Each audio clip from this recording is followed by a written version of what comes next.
Hindi ko kami dito. Pwede na rin natin sigyan po yung mga kandila. Hindi ko kami na.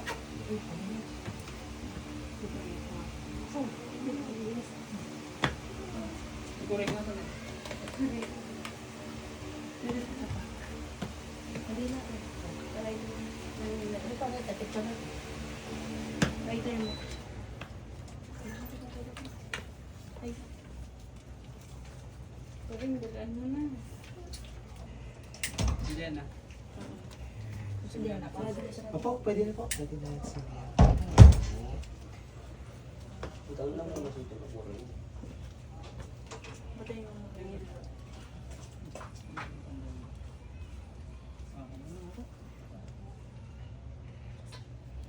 Bless you.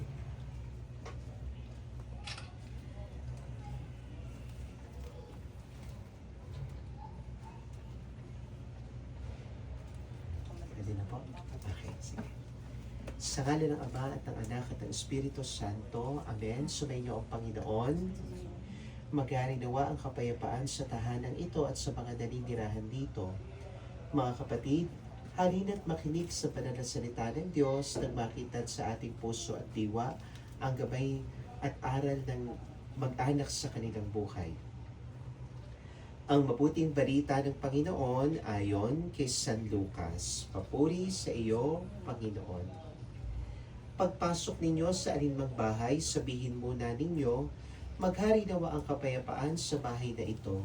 Kung maibigin sa kapayapaan ang nakatira roon, sa kanila ang kapayapaan. Ngunit kung hindi, hindi sila magkakamit nito. Manatili kayo sa bahay na inyong tinutuluyan. Kanin ninyo at inumin ang anumang idulot sa inyo sapagkat ang manggagawa ay may karapatang tumanggap sa kanyang upang.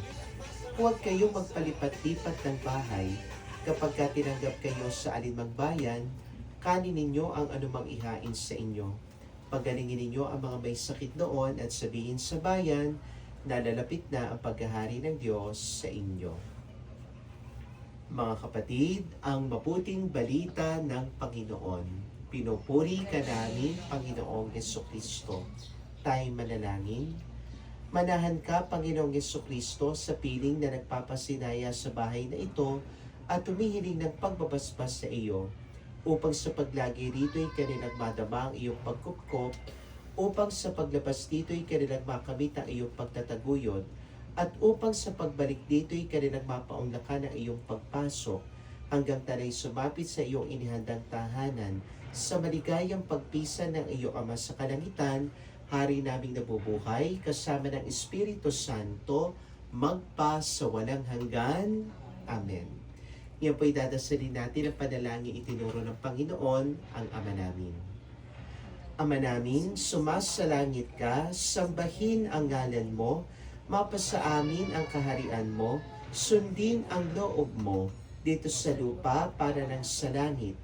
Bigyan mo kami ngayon ng aming kakanin sa araw-araw, at patawarin mo kami sa aming mga sala, para ng pagpapatawad namin sa nagkakasala sa amin, at huwag mo kaming ipahintulot sa tukso, at iadya mo kami sa lahat ng masama. Amen. Ang banal na tubig nawang ito ang magpaalaala ng pakikiisa sa kamatay at pagkabuhay ni Kristo na sakramento ng binyag. Ngayon po ipapaspasan po natin yung buong bahay. Ililid lamang po ako ng family ko sa tayo pupunta. Bless ko lang ito. Okay po, saan po tayo? Susunod po ako. Sige. Yan. Ako ba?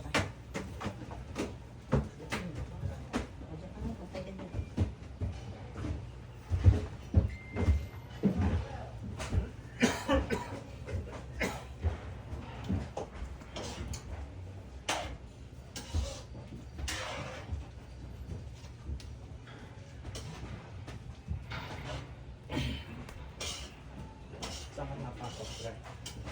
Sa Pangyo, sa Robert. Science pa. Malapit lang doon. Yeah,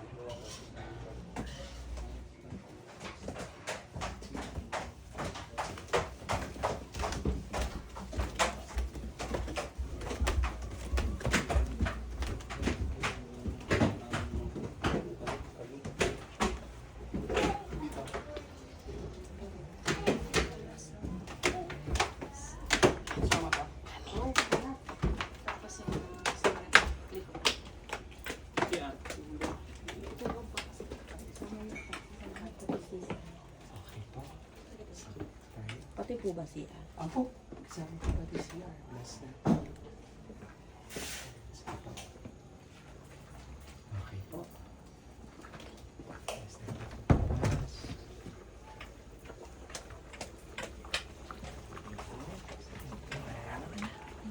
Lahat. Sasakyan, sa Ayun, kanila. sasakyan. Sasakyan natin. Apo. Dito na yung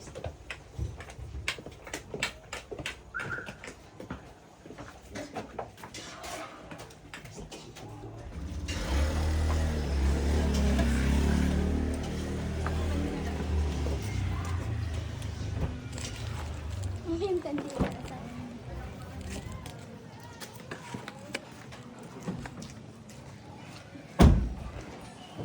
Eunice, madalas ka. Ito, mami. Wait. Balik ka po tayo sa loob. Dito. room for exhibits. Kuya, yung... Excuse Ay, me. sarado mo nga yung mga pinto, ma'am. Sige po. Ang kapayapaang kaloob ni Kristo ay magarinawa sa ating puso at ang salita ni Kristo ay manahang lubusan sa ating kalooban upang anuman ang ating ganapin sa salita at gawa ay magyaring lahat sa ngalan ng Panginoon ngayon at magpas sa walang hanggan. Amen. Pwede na po nating patayin yung mga kandila. Sumainyo ang Panginoon. Pagpalain kayo ng makapangyarihang Diyos, Ama, Anak at Espiritu Santo. Amen. Congratulations. Palakpakan naman. Yay! Congratulations po. Thank you. Thank you. Opo, wala po bang ibang okasyon maliban sa wala naman house blessing?